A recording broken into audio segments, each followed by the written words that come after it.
네, 안녕하세요. 오늘은 지구 시스템에 대해서 강의를 해보도록 하겠습니다. 지구 시스템 강의는 11쪽과 12쪽 두 페이지에 걸쳐서 내용이 나오는데요. 보도록 하겠습니다.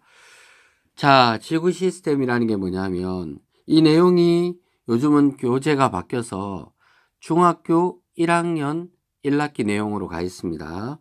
그래서 중학교 1학년 1학기에서 바로 고등학교 1학년 과정으로 연결이 되는데요. 그래서 지구 시스템이라는 것은 자, 보통 우리가 지구계라 그러면 중학교 1학년 교재에 나오는 거예요. 지구계라 그러면 직권, 수권, 그리고 어때요? 직권, 수권, 기권, 생물권, 외권 이렇게 5가지가 있죠. 그 중에서 이 시간에는 직권 나오죠, 그죠? 그리고 수권도 나오고 그리고 이 부분이 기권입니다, 그죠? 결국은 지구 시스템이라는 것은 중학교 1학년 책에 나오는 자 적어볼게요. 제가 중학교 1학년 책에 지구계라고 나옵니다. 지구계 속에는 5가지가 있습니다, 그죠? 뭐가 있다고요? 직권, 그리고 수권, 기권, 그리고 생물권이 있습니다. 생물권.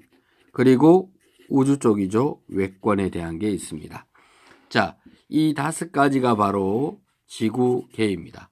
이 중에서 지금 11페이지에 나와 있는 설명은 직권과 수권과 기권에 대한 이야기를 하려고 합니다.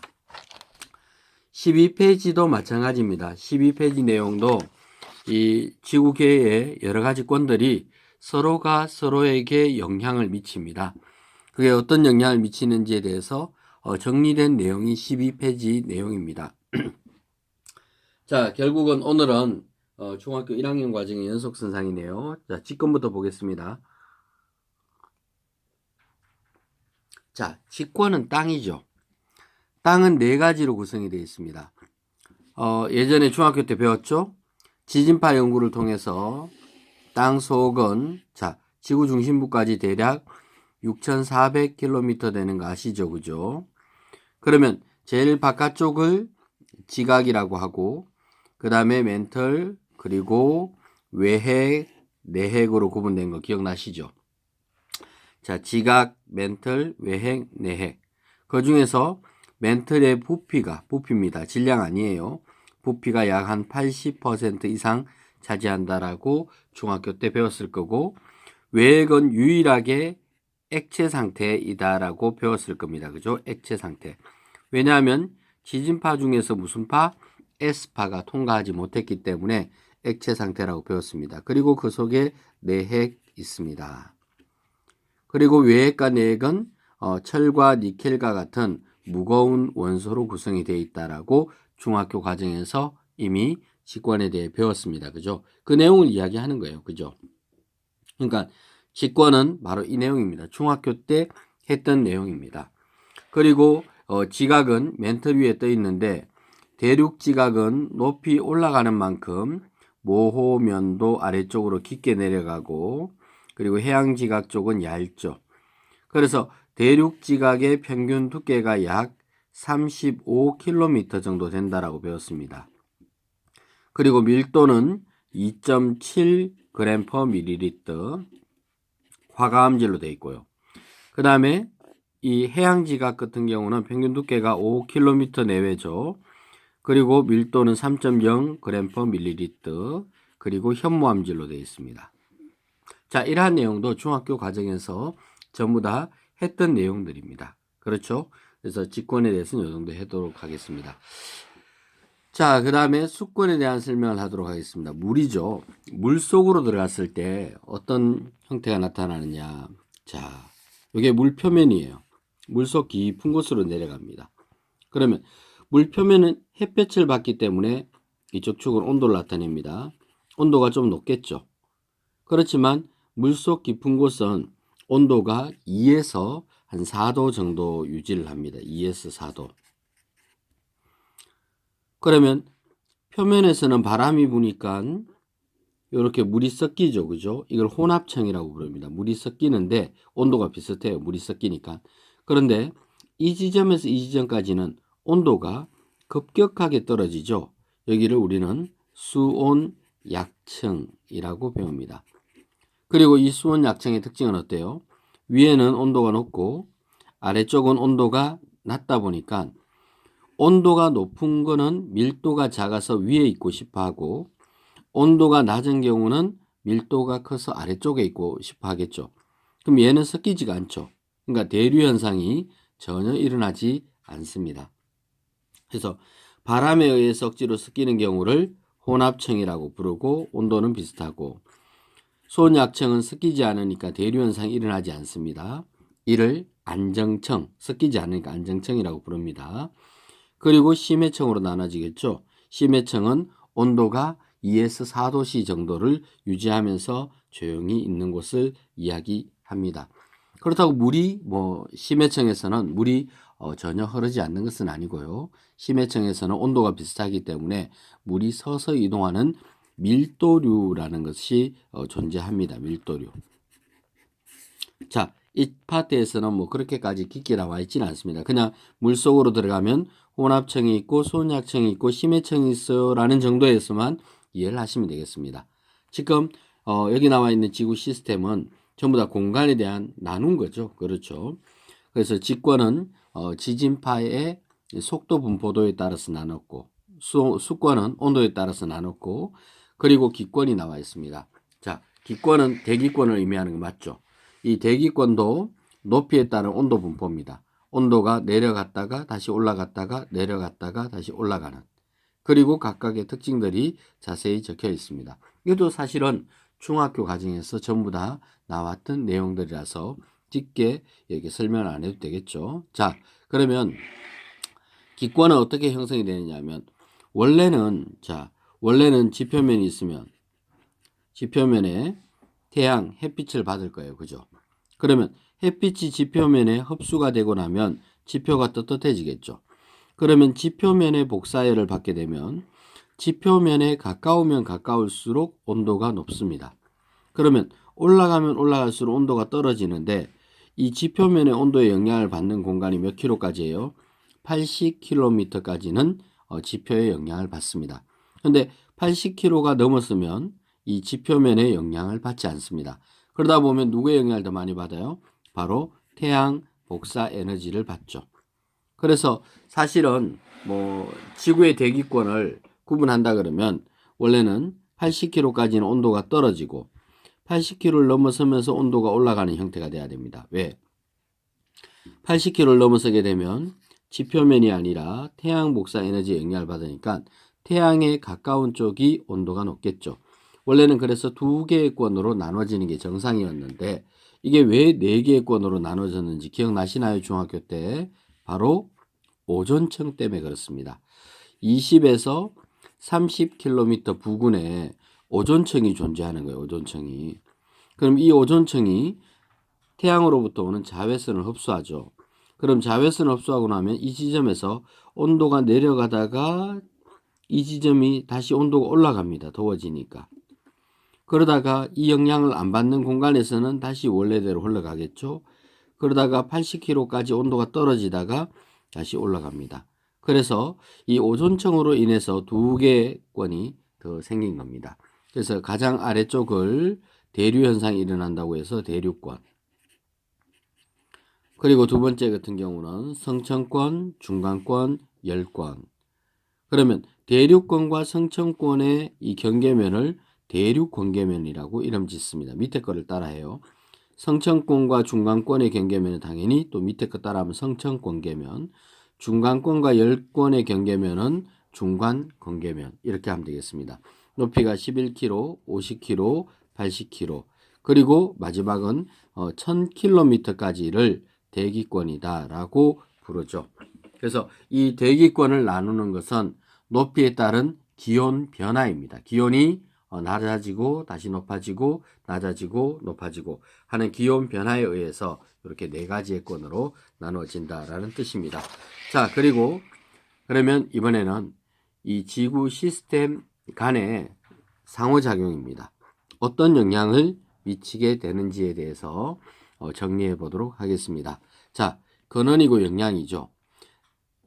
땅에 영향을 미치는 건 땅끼리 이동하는 거예요. 그죠? 이동하다 보면 땅끼리 부딪히기도 하고 또 멀어지기도 하고 옆으로 스쳐 지나가기도 하고 이거를 우리는 발산형 경계면, 보존형 경계면, 수렴형 경계면이라고 배웠습니다. 그 다음 땅이 공기에 영향을 미치는 것은 땅에서 화산이 폭발하게 되면 공기 중으로 대부분의 기체가 90% 이상이 수증기라고 알고 있습니다. 그 다음 땅이 물에 영향을 미치는 것은 지진에 의한 쓰나미 현상이 일어날 수 있죠. 그나마 일본이 앞에서 막고 있기 때문에 우리나라는 이 쓰나미의 영향을 적게 받는다고 합니다. 일본이 우리나라 입장에서는 거의 방파제 역할을 해주고 있죠. 그렇다고 우리가 일본이 땅이 바다로 뭐 잠기도록 이렇게 얘기하면 안 돼요. 왜? 없어지고 나면 그 쓰나미를 누가 받아야 돼요? 우리가 받아야 돼요. 그러니까 일본이 우리가 받아야 될 쓰나미를 앞에서 막아주는 구조로 되어 있다라고 보시면 되겠습니다. 그 다음에 또 땅이 생명체에게는 서식처를 공급해 주죠. 자, 그러면 공기가 땅에 영향을 미치는 것은 바람에 의해서 풍화침식 작용, 공기가 공기에 영향을 미치는 것은 대기대순환, 공기가 물에 영향을 미치는 아까 바람에 의해서 물이 혼합청이 만들어졌죠. 그죠? 그래서 혼합청. 또 공기가 생명체에게는 산소를 주기도 하고 또 식물 같은 경우는 오히려 이산화탄소를 공급받아서 광합성에 쓰이기도 하죠. 자, 그다음 물이 땅에 영향을 주는 경우는 물 중에서도 지하수 같은 탄산수는 석회 동굴을 만들기도 하죠.